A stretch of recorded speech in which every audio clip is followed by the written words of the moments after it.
Joseph est le rejeton d'un arbre fertile. Le rejeton d'un arbre fertile près d'une source. Les branches s'élèvent au-dessus de la muraille. Ils l'ont provoqué. Ils ont lancé des traits, on va dire des flèches. Les archers l'ont poursuivi de leur aile, mais son arc est demeuré ferme et ses mains ont été fortifiées par les mains du puissant de Jacob. Ainsi, Joseph est devenu le berger, le rocher d'Israël. C'est l'œuvre de Dieu, de ton Père, qui t'aidera. C'est l'œuvre du Tout-Puissant qui te bénira. Des bénédictions des cieux en haut, des bénédictions des eaux en bas, des bénédictions des mamelles et du sein maternel. Les bénédictions également de ton Père s'élèvent au-dessus des bénédictions de mes pères, jusqu'à la cime des antiques collines, qu'elles soient sur la tête de Joseph, sur le sommet, la tête du prince de ses frères. Amen. Jacob, avant de mourir, va bénir tous ses fils, tous ses enfants, qui représentent les 12 tribus d'Israël. Et déjà en introduction, je trouve que cette image est forte. Un père qui bénit ses enfants avant de s'en aller. Et on pourrait en tirer une leçon. De nos jours, on constate des choses qui sont graves, où des parents maudissent leurs enfants. Le père Jacob, ici, va prononcer des bénédictions sur chacun de ses enfants pour qu'ils soient heureux. Et je crois qu'on a besoin aussi d'apprendre de lui. Et que nous puissions aussi laisser à notre postérité la bénédiction que Dieu nous a donnée. Alléluia. Que Dieu soit loué. Et ce matin, donc, je choisis ces textes pour vous parler de Joseph en particulier. La Bible déclare d'abord qu'il est le rejeton d'un arbre fertile près d'une source. L'arbre fertile, c'est Israël. C'est Jacob. Mais je préfère le nom Israël, qui est planté près d'une source. La source, bien sûr, c'est celle de Dieu. C'est Dieu qui fertilise Jacob. Ou Israël, et Israël aussi qui fertilise Joseph. Joseph est le rejeton de cette grande famille. On va rester au niveau pratique pour dire que Joseph est une nouvelle pousse. Est une nouvelle pousse de la grande famille d'Israël. Et lui aussi a bénéficié de cette fertilité de ses pères. Mais ce que je voudrais dire également, c'est que Joseph aussi, on pourrait le considérer comme celui qui a été aussi rejeté par sa famille. Mais il est resté ferme, il n'a jamais abandonné ni renié Dieu. L'Église aussi, tant qu'elle est près de sa source, ne peut qu'être fertile. La source c'est Dieu, la source c'est Jésus, la source c'est l'Esprit. C'est l'Esprit qui va nous renouveler. Et quels que soient les combats que nous aurons à mener parce que nous sommes près de la source, nous serons toujours rajeunis et toujours vainqueurs.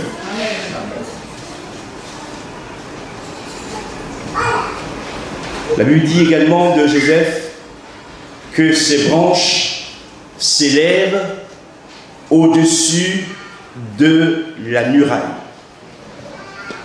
La Bible de Jérusalem dit ceci: les tiges ou ces tiges franchissent le mur. Et ce que j'aimerais vous faire comprendre également ce matin au travers de ces textes, c'est que Joseph s'est trouvé devant une muraille. Joseph s'est trouvé devant un mur. Comme nous aussi dans notre vie, parfois nous nous trouvons devant un mur ou une muraille. qui nous empêchent d'avancer. Mais si la Bible va nous dire que malgré ce mur, cette opposition, les branches de Joseph se sont élevées au-dessus de la muraille. Ça veut dire quoi? Que Joseph a pris la victoire sur la muraille. Joseph a pris la victoire sur le mur qui l'empêchait d'être heureux. Et ce matin, je dois vous dire, lorsqu'on est en Dieu, nous pouvons nous aussi, comme Joseph, être vainqueurs sur toutes les oppositions. Ce qui paraît infranchissable à vue humaine, Dieu nous permet de le franchir. Je voudrais ce matin t'encourager, ne reste pas aux oppositions ni aux murs qui sont devant toi. Dieu est capable de te lever au-dessus des murs pour que tu avances, parce que Dieu est Dieu et son nom est victorieux. Troisièmement, il est dit également que les archers l'ont poursuivi, provoqué, l'ont attaqué. Qui n'a jamais été attaqué par l'ennemi? Et oui, l'ennemi nous attaque avec sa troupe. L'ennemi s'élève contre nous, par contre même il nous provoque, comme c'est écrit ici. Tu n'as pas que tu as un Dieu qui est puissant, on va voir. Maintenant que tu souffres, que tu es malade, on va voir ce que Dieu va faire pour toi. Je voudrais te dire que le Seigneur, dans toutes les épreuves, comme celle qu'a traversée Joseph, jamais ne t'abandonnera. Amen. Dieu est avec nous. Dieu est pour nous. Et c'est lui qui combat pour nous. Les archers l'ont poursuivi de leur haine également. Lui ont lancé des flèches. Et j'ai pris quelques exemples de flèches qu'on lui a lancées. La vie de Joseph, par rapport à sa souffrance et ses problèmes, commence, et aussi cette victoire, au chapitre 37 de Genèse, qu'ils ne liront pas, mais que je vais résumer. D'abord, il a eu les flèches de la haine. De la haine, écoutez-moi bien, de ses frères. Généralement, on parle de la haine des étrangers. Mais la haine qu'il va connaître, lui, elle vient au sein de sa propre famille, de ses propres frères, qui n'avaient pas la vision et qui voulaient le détruire. Et à cause de la haine, ils vont lui lancer aussi d'autres flèches, ils vont le vendre comme un esclave. Joseph a connu la flèche de la haine, il a connu aussi la flèche d'être vendu comme esclave.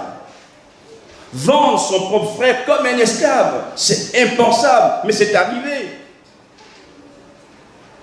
N'est-il pas dit que cette famille est une famille bénie, fertile? Mais pourquoi tous ces problèmes au sein de la famille? Est-ce que je vais vous montrer ce matin de la part de l'Esprit? Même quand Dieu a prévu de grandes choses, de grandes bénédictions dans notre vie, cela ne nous épargne pas néanmoins les épreuves. Et c'est là qu'on va faire ces preuves également. Est-ce qu'on va tenir bon ou est-ce qu'on va lâcher la main de Dieu? Est-ce qu'on va tenir ferme de la promesse que Dieu nous a faite ou est-ce qu'on va regarder à ce qu'on vit actuellement? L'environnement qui nous entoure, qui n'est pas toujours favorable. Et ce matin, j'aimerais aussi encourager quelques personnes. Tu as besoin d'être renouvelé dans ta foi. Tu as connu beaucoup d'épreuves, de combats dans ta vie. Et ta foi a été attaquée. Ce matin, je prie que Dieu renouvelle ta foi. J'irai même beaucoup plus loin, que Dieu guérisse ta foi. Que Dieu guérisse notre foi. Flèche de la haine, flèche qui l'ont vendu comme esclave. Mais elle a aussi subi les flèches des fausses accusations. Waouh! C'est ce qu'on appelle la calomnie. quand vous n'avez pas fait ce qu'on vous reproche, ça fait mal. Mais toutes ces flèches, ce sont les flèches de la haine, les flèches de la vente comme esclave, ou les flèches des fausses calomnies. Joseph a triomphé de toutes ces flèches. Il les a vécues parce qu'il avait sa vie ancrée sur Dieu. Et je m'aimerais dire ce matin à quelques-uns, ne reste pas dans l'amertume, ne reste pas dans le ressentiment, confie ta cause à Dieu. Et Dieu est capable de te défendre mieux que toi-même, de guérir toutes tes blessures et de briser toutes ces flèches qui t'ont fait aussi souffrir et guérir tes plaies. Et enfin, une dernière flèche, ce fut la flèche de la prison. La flèche qui l'a emmené en prison. Ça fait mal, hein? Et ce que j'aimerais quand même vous dire, en préparant ce message que Dieu m'a montré pour chacun de nous,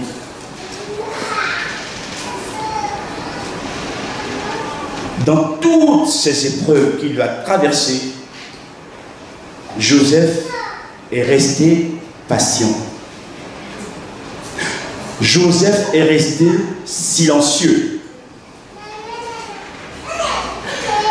Il n'attendait son salut que de Dieu seul.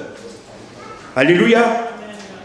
N'essayons pas de nous justifier, de nous agiter. Laissons Dieu combattre pour nous. Et Dieu était avec lui pour l'aider, même dans sa prison, où il est resté environ 2 ans. Il n'a pas été oublié. Et dans la prison d'ailleurs, Dieu l'a gracié parce qu'il a été d'élévation en élévation. Je disais il y a quelques jours à quelqu'un que Joseph est tombé très bas. Mais Dieu l'a élevé très haut aussi. Mais avant d'être élevé, il est passé d'abord par le bas. Mais c'est aussi la croix. Jésus, pour être élevé, est passé par la croix. Et donc, quand on passe par ces moments difficiles, ce n'est pas que Dieu n'est plus avec nous. Frères et sœurs, Dieu est avec nous. Il nous faut apprendre la patience, apprendre la persévérance. Parce qu'il est en train de nous façonner. Il est en train de nous transformer pour que nous devenions des hommes nouveaux à la gloire de son nom. Seigneur, merci pour l'exemple, le modèle qu'est Joseph. Et nous continuons. Quand on lit le verset 24, mais son arc est demeuré ferme et ses mains ont été fortifiées par les mains du puissant de Jacob. Malgré toutes les attaques, tous les coups, l'arc de Joseph est demeuré ferme. J'ai cherché dans l'hébreu. C'est ce qui m'a vraiment touché. Bien sûr, le mot ferme part de fermeté, mais ça va beaucoup plus loin. Littéralement, l'arc de Joseph est resté en repos. C'est-à-dire que, alors qu'il avait toute la capacité de pouvoir se venger, de pouvoir faire mal aux autres, parce qu'il avait aussi son arc, et lancer des flèches à ceux qui lancent des flèches, son arc est resté en repos. Waouh! Quand on t'accuse faussement, quand on te met en prison, quand la haine t'a poursuivi, et que tu es devenu toi aussi fort, et que tu peux te venger, alors que tu pourrais le faire, tu ne le fais pas. Ton arc demeure en repos. Waouh! C'est extraordinaire. Il pourrait les détruire, il pourrait les massacrer, mais son arc reste en repos. Non, je ne tire pas la flèche qu'ils m'ont tirée. ma flèche reste en repos. Dieu ne m'a pas choisi pour détruire les hommes. Dieu m'a choisi pour aider les hommes, pour les bénir. Et ma flèche, je ne la tirerai pas pour me venger. Mais au contraire, que je sois une bénédiction pour eux. Alléluia. Joseph était type de Jésus. Il a subi la haine. Il a subi le rejet. Les fausses accusations. Il a été jugé de manière inique, condamné, crucifié comme un malfaiteur, un brigand. Et pourtant, à la croix, il dit encore cette prière, Père, pardonne-leur, car ils ne savent pas ce qu'ils font. Et qu'il est tout puissant, il pourrait évoquer des myriades d'anges pour le défendre. Il ne le fait pas. Il accepte de mourir pour que l'humanité soit sauvée. L'arc de Jésus est en repos aussi. Il ne tire pas les flèches contre nous les humains. Mais au contraire, il vient pour nous sauver. Il vient pour nous restaurer. Il vient pour nous donner la vie. Il est la lumière du monde dans plusieurs dons. Il est venu également éveiller nos consciences. Et pour nous dire, j'ai souffert, mais j'ai vécu la mort. J'ai souffert, mais j'ai vécu le péché. Et désormais, celui qui croit en moi a la vie éternelle. Alléluia. Ce matin, mon frère, ma soeur, quel que soit le mal qu'on t'a fait, et si parfois le ennemi te dit, ou une voix te dit, venge-toi, je te dis la part du Seigneur ce matin, ne te venge pas. Ne te venge pas. Laisse-le faire. Alléluia.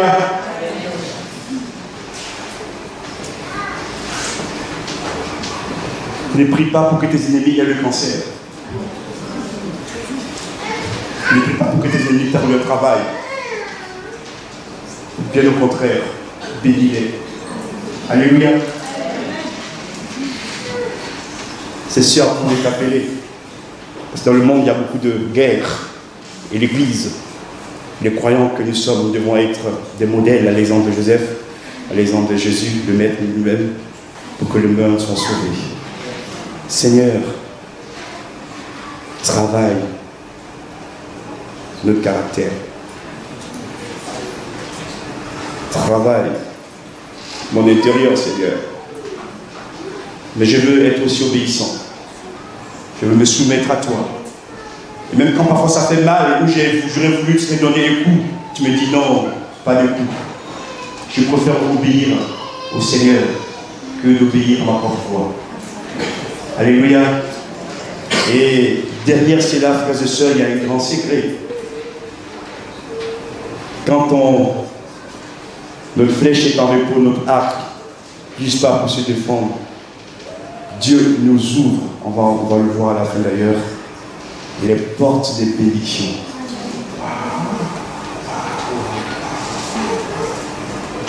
Et c'est extraordinaire. On va en arriver vers la fin. L'arc de Joseph est demeuré en repos et ses mains ont été fortifiées par les mains du puissant de Jacob. Ce que je viens de vous dire, parce que Joseph a accompli la volonté de Dieu, s'est soumis à Dieu, Dieu va fortifier ses mains et Dieu va donner la force. Alléluia. J'ai dit aussi pour moi. Parfois on voudrait la bénédiction de Dieu, mais on n'est pas dans sa volonté.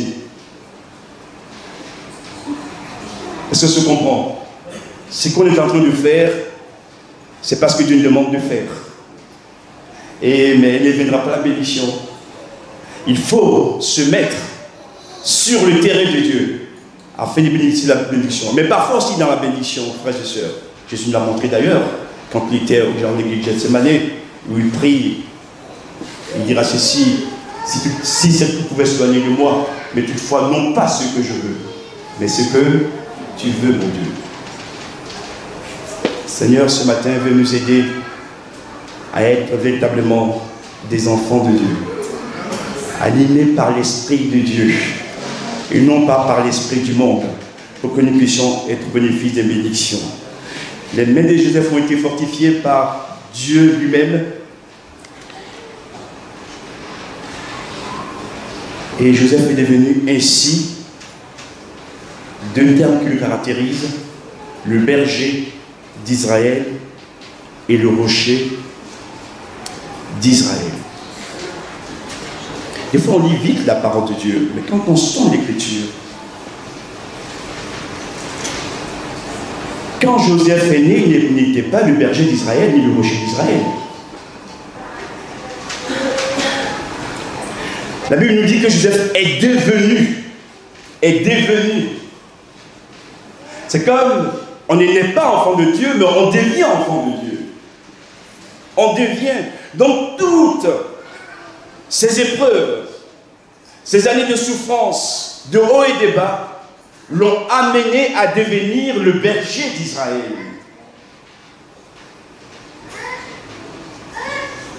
Il pourrait dire, mais Seigneur, j'ai beaucoup souffert des enfants d'Israël. Pourquoi veux-tu que je sois, moi, le berger de ces enfants d'Israël qui m'ont tant fait souffrir? Mais c'était sa destinée. Sa destinée, c'est qu'il puisse encore prendre en charge ses propres frères. Et d'ailleurs, quand ils vont en Égypte, je fais du raccourci, il les a taquinés, mais après, c'est lui qui les a pris en charge entièrement. Le berger, celui qui nourrit, celui qui guide. Sommes-nous prêts à nourrir et à diriger ceux qui étaient nos anciens ennemis? Mais des fois, on est appelé aussi à ça. Quand Dieu nous transforme, c'est pour que notre bénédiction puisse réjaillir sur le monde, pour que ceci soit au bénéfice du salut. Joseph va être le berger de ceux qui lui ont fait du mal. Et Joseph va être aussi le rocher, c'est-à-dire que quelqu'un sur lequel on peut s'appuyer. Le peuple d'Israël, les enfants d'Israël vont s'appuyer sur Joseph. Donc il y a eu un changement total. Au départ, il y a eu beaucoup de guerres, de haines, etc. Mais par la suite, cette situation va être transformée pour que tous les enfants d'Israël se retrouvent et soient heureux ensemble, dirigés par celui qu'ils ont haï, qui s'appelle Joseph.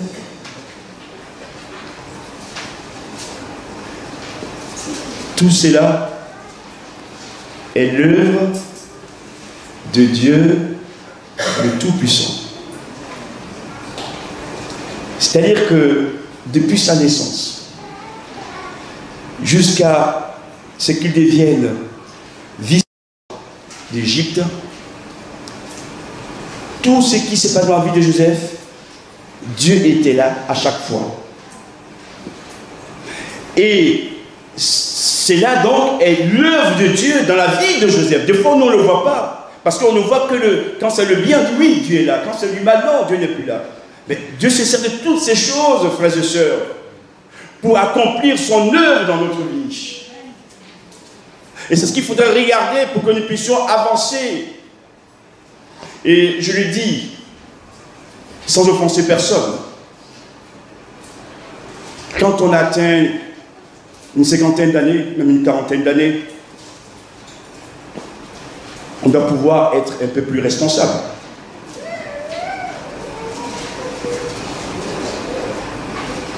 Pourquoi parfois dans l'église, dans les églises, faut-il encore, dans certaines situations, entre frères ou sœurs, appeler toujours le pasteur?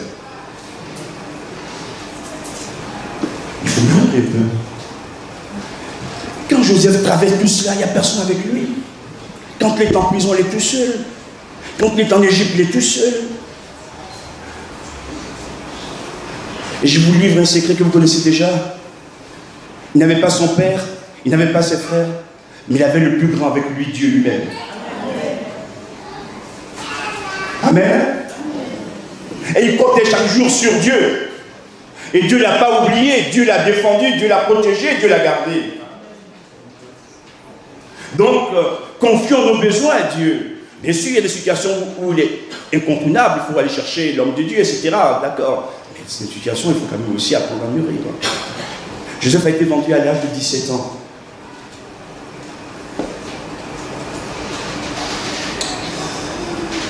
Ans de galère, des vies de galère. Quand ses frères le retrouvent, il a un peu plus de 30 ans. Je ferme la parenthèse.